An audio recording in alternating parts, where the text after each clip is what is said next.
তোমাক এবাৰ ভাল পাওঁ বুলি ক'ব পৰা হ'লে ভাল আছিল। কবিতা জিতুমণি বৰদলৈ, আবৃত্তি যতীন বৰা। তোমাক এবাৰ ভাল পাওঁ বুলি ক'ব পৰা হ'লে ভাল আছিল। তোমাৰ শুভ্ৰ মসৃণ ৰুমালখন হ'ব পৰা হ'লেতো কথাই নাছিল।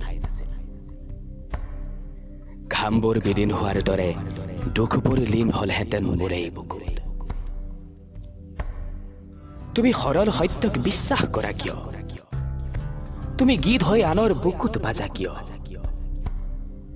তোমাৰ বেগটোৰ কোমলতাখিনি হ'ব